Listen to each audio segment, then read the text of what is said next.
Welcome back students. बेटा एक topic आज स्टार्ट करूंगा मैं। चैप्टर नंबर 8 से ही लिया है मैंने।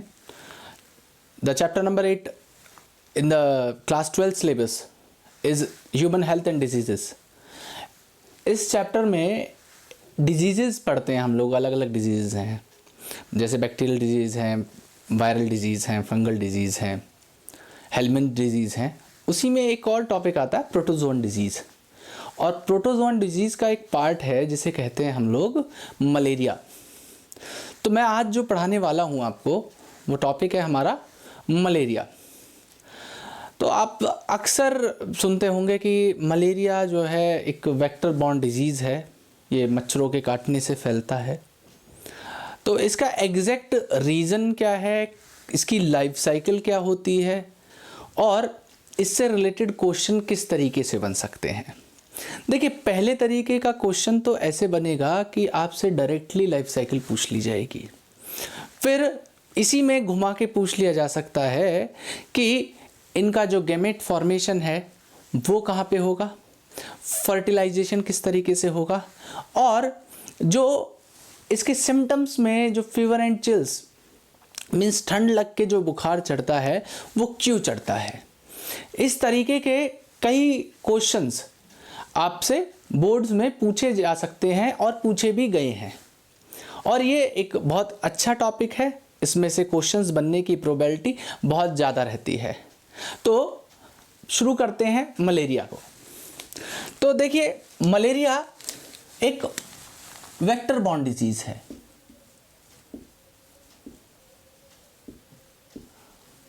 It is a protozoan disease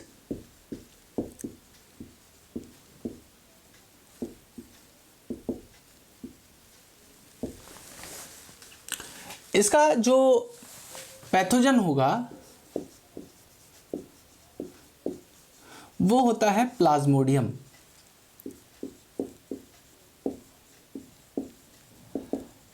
Plasmodium 3 form में मौजूद है। पहली फॉर्म होती है जिसे कहते हैं हम लोग प्लाज्मोडियम वाइवेक्स। दूसरी फॉर्म होती है जिसे कहते हैं हम लोग प्लाज्मोडियम मलेरी।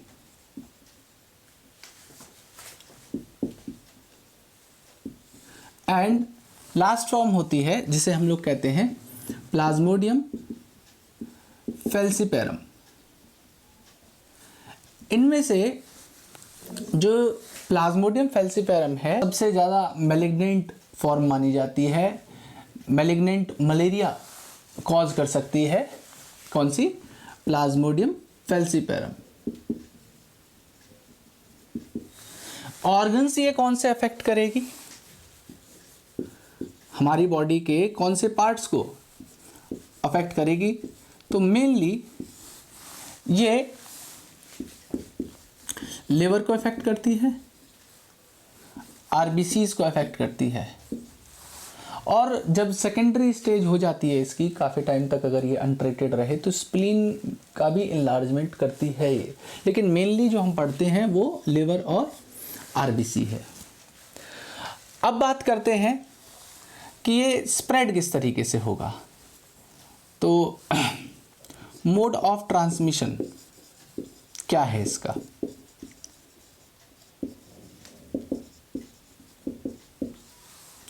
देखिए, इस डिजीज़ का मोड ऑफ ट्रांसमिशन है, it is spreaded by bite of female Anopheles mosquito.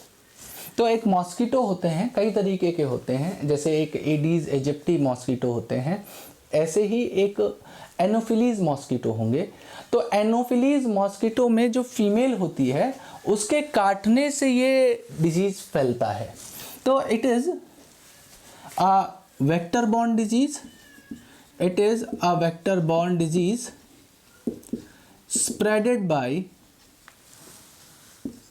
spread by biting of female Anopheles mosquito। And अगर हम बात करें कि भाई ऐसा काम फीमेल्स ही क्यों करती हैं, मीन्स मेल्स जो हैं वो क्यों नहीं इस डिजीज़ को स्प्रेड कर सकते या क्यों नहीं करते। तो देखिए फीमेल्स जनरली क्या होता है, इनके जो एग्स हैं उनको वार्मथ देनी होती है, तो उनको वार्मथ देने के लिए इसे ब्लड सक करना पड़ता है जिससे ये वार्मथ लेते हैं। और जो ये मेल्स हैं, मेल्स जनरली फ्रूगीवोरस होते हैं। फ्रूगीवोरस मीन्स ये क्या करते हैं, वेजिटेबल और फ्रूट्स के सैप को पी के काम चलाते हैं। मेल्स फ्रूगीवोरस होंगे। फीमेल्स हमेशा जो है ब्लड मील्स लेती हैं, और वो इसलिए लेती हैं ताकि अपने जो एग्स हैं उनको वार्मथ प्रोवाइड की जा सके। ठीक है, तो वार्मथ प्रोवाइड करने के लिए अपने जो एग्स हैं और यंग वंस हैं उसके लिए ये ब्लड मील लेती हैं। अब बात करते हैं कि इसके सिम्टम्स क्या होंगे।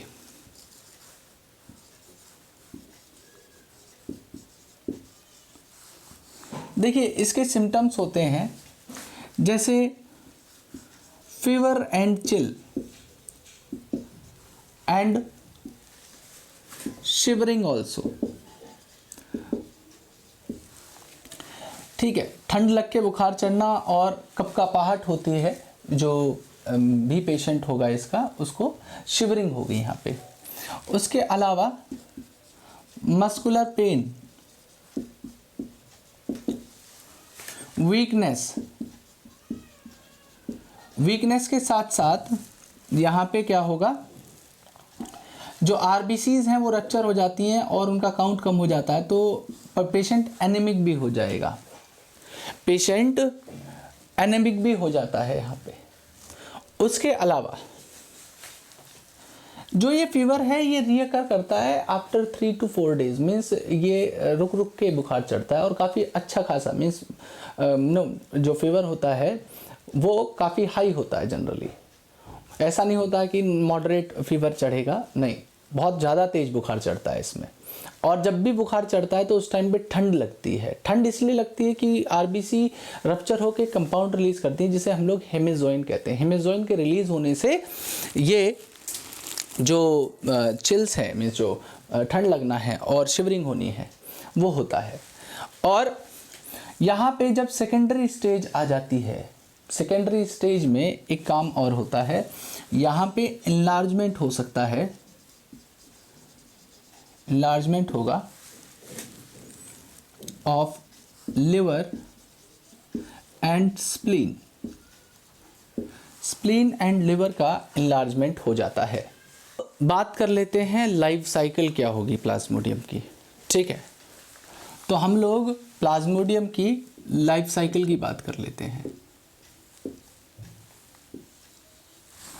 इससे अक्सर बहुत सारे क्वेश्चंस पूछे जाते हैं, या तो पूरी साइकिल को एक्सप्लेन करने के लिए आपको दे देंगे वो। तो यहाँ पे क्या होता है, जैसे मैं यहाँ पे क्या कर रहा हूँ, ये एक ह्यूमन बॉडी बना दे रहा हूँ, इसके अंदर ये सारा काम होना है, समझिएगा। देखिए यहाँ पे क्या है, एक मॉस्किटो आया, ठीक है, मैं मॉस्किटो को इस तरीके से बना दे रहा हूँ, ये एक पर्टिकुलर कोई मॉस्किटो था, ठीक है। उसकी जो सैलिवरी ग्लैंड्स होती हैं, उसकी सैलिवरी ग्लैंड्स के अंदर जो एक फॉर्म होती है जिसे हम लोग स्पोरोजॉइट कहते हैं। क्या कहते हैं हम उसे? स्पोरोजॉइट कहते हैं। तो ये जो स्पोरोजॉइट्स हैं ये क्या करते हैं, जब ये ब्लड मील ले रहे होंगे उस टाइम पे उन स्पोरोजॉइट्स को हमारी बॉडी के अंदर ब्लड में रिलीज़ कर देंगे। तो यहाँ जो स्पोरोजॉइट्स हमारी बॉडी के अंदर एंटर कर गए, the sporozoites are entered inside the human body. ठीक है, ये ह्यूमन है और ये मॉस्किटो था। ये ब्लड मील लेने आया, उसके साथ साथ उसने जो इसकी सैलिवरी ग्लैंड थी उसके अंदर जो स्पोरोजॉइट्स थे उनको हमारी बॉडी में रिलीज़ कर दिया। अब ये स्पोरोजॉइट्स पहुंच जाते हैं कहाँ पे, हमारी बॉडी में बहुत बड़ी ग्लैंड है जिसे लिवर के नाम से जाना जाता है। तो इस लिवर में पहुंच जाएंगे और लिवर में जाके ये क्या करते हैं, स्पोरोजॉइट्स मल्टीप्लाई करते हैं। मल्टीप्लाई करते चले जाते हैं और मल्टीप्लाई करते हुए एसेक्सुअल रिप्रोडक्शन से अपने नंबर्स को इंक्रीज करते हैं और इस फॉर्म को, जो यहाँ पे फॉर्म बनेगी, इसे हम लोग मीरोजॉइट कहते हैं। It is called merozoites. अब ये जो मीरोजॉइट्स हैं ये लिवर को, यहाँ से लिवर से रिलीज होंगे और अब जाके आरबीसी को अफेक्ट करेंगे, रेड ब्लड कॉर्पोसेल्स को अफेक्ट करेंगे और उनके अंदर डिवाइड करते चले जाएंगे, उनके अंदर लगातार डिवाइड करते हुए चले जाएंगे। और इस प्रोसेस को, जिसमें ये अपने आप को डिवाइड कर रहे हैं, इसको हम लोग कहते हैं शिजोगोनी। क्या कहते हैं? शिजोगोनी।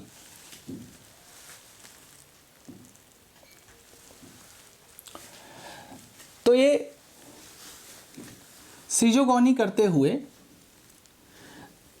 डिवाइड करते हुए, पहले लिवर को इन्फेक्ट किया, वहाँ पे अपने नंबर्स को इंक्रीज किया by asexual reproduction. Generally Plasmodium multiple fission करता है और यहाँ पे आरबीसी में ये डिवाइड करते हुए दो फॉर्म बनाएगा। एक तो ये आरबीसी के अंदर रह जाएगा और ज़्यादा और डिवाइड करेगा, जिससे ये आरबीसी आगे चल के रप्चर हो जाएगी और ये रिलीज़ हो जाएंगे और ज़्यादा, जो मीरोजॉइट्स हैं ये रिलीज़ हो जाएंगे। तो जब ये आरबीसी रप्चर कर रही होगी तो उस समय पे एक कंपाउंड रिलीज होता है जिसे कहते हैं हम लोग हीमोजोइन, जिसकी वजह से चिल एंड फीवर होगा।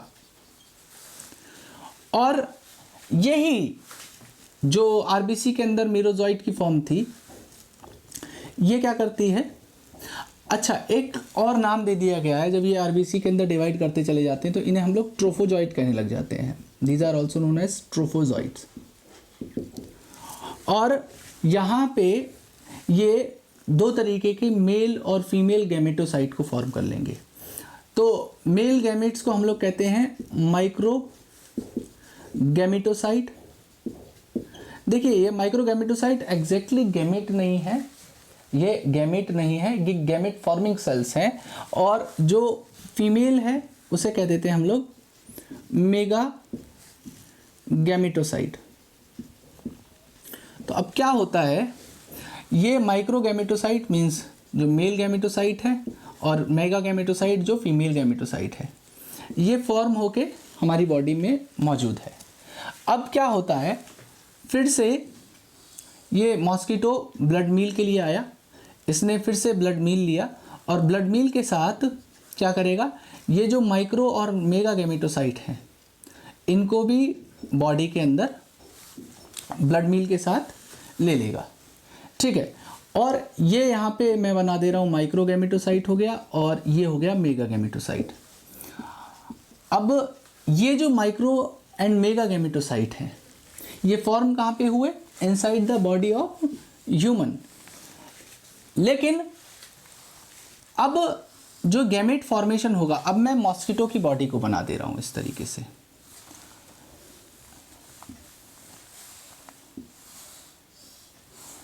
इस तरीके से ये मॉस्किटो की बॉडी है। ठीक है, यहाँ पे जो है ये इसका एलिमेंट्री कनाल था, इस तरीके से यहाँ पे इसकी सैलिवरी ग्लैंड्स को बना दीजिएगा। तो यहाँ पे ये जो माइक्रो एंड मेगा गैमेटोसाइट लिए गए, ये माइक्रो गैमेटोसाइट है और ये मेगा गैमेटोसाइट है। ये आगे चल के क्या करेंगे? गैमेट फॉर्म कर लेंगे। ठीक है, तो यहाँ पे हमारा मेल गैमेट और फीमेल गैमेट दोनों तैयार कर दिया जाएगा। मेल गैमेट और फीमेल गैमेट, गैमेट फॉर्मेशन हो जाएगी। माइक्रो गैमेटोसाइट मेल गैमेट को फॉर्म करेगा और मेगा गैमेटोसाइट क्या करेगा? फीमेल गैमेट को फॉर्म करेगा। और ये जो गैमेट फॉर्मेशन हुई यहाँ पे, इनका फर्टिलाइजेशन इसके गट में ही हो जाएगा। तो इस पॉइंट पे यहाँ पे क्या हो जाएगा, इसका फर्टिलाइजेशन हो जाएगा। फर्टिलाइजेशन, तो देखिए गैमेटोसाइट्स फॉर्म कहाँ पे हुए थे, ह्यूमन में। गैमेट फॉर्मेशन कहाँ पे हुआ, इनसाइड द मॉस्किटो। और फर्टिलाइजेशन भी कहाँ पे हुआ, इनसाइड द मॉस्किटो। और फर्टिलाइजेशन के बाद ये जो फॉर्म होता है इसे हम लोग कहते हैं ऊकाइनेट। इसे हम लोग ऊकाइनेट कहते हैं। और ये ऊकाइनेट क्या करेगा, ये जो स्टमक के जो नीचे बीनीथ मेम्ब्रेन है यहाँ पे चला जाएगा और ये एक प्रोसेस स्टार्ट कर देगा जिसे कहते हैं हम लोग स्पोरोगोनी। जैसे यहाँ पे इन्होंने किया था सिजोगोनी, इसने किया था स्पोरोगोनी। और स्पोरोगोनी करते हुए ये स्पोरोजॉइट्स को फिर से फॉर्म कर लेगा। ये फिर से स्पोरोजॉइट्स को फॉर्म कर लेगा और ये स्पोरोजॉइट्स यहाँ पे सलेवरी ग्लैंड में यहाँ पे जाके फिर से स्टोर हो जाएंगे। ये है क्या, सलेवरी ग्लैंड। और फिर से ये जो ब्लड मील है उसके साथ किसी ह्यूमन के अंदर इन स्पोरोजॉइट्स को रिलीज कर देगा और फिर वहाँ पे फिर ये पूरी लाइफ साइकिल होगी। और ये साइकिल इसी तरीके से ह्यूमन और मॉस्किटोज के बीच में चलती रहती है। और मॉस्किटो क्या करता है, दो तरीके के होस्ट को यूज़ करता है बेटा। देखिए मॉस्किटो हमेशा दो तरीके के होस्ट को यूज़ करता है। तो अगर मैं मॉस्किटो के होस्ट की बात करूं तो यहाँ पे इसका प्राइमरी होस्ट जो होगा, जिसके अंदर भी फर्टिलाइजेशन होता हो, वो प्राइमरी होस्ट होता है। तो यहाँ पे प्राइमरी होस्ट है कौन, मॉस्किटो। और जो सेकेंडरी होस्ट है वो होता है कौन, ह्यूमन। तो इस तरीके से ये लाइफ साइकिल चलती रहेगी और मलेरिया का ट्रांसमिशन एक ह्यूमन से दूसरे ह्यूमन बीइंग में होता रहेगा। That's all, thank you.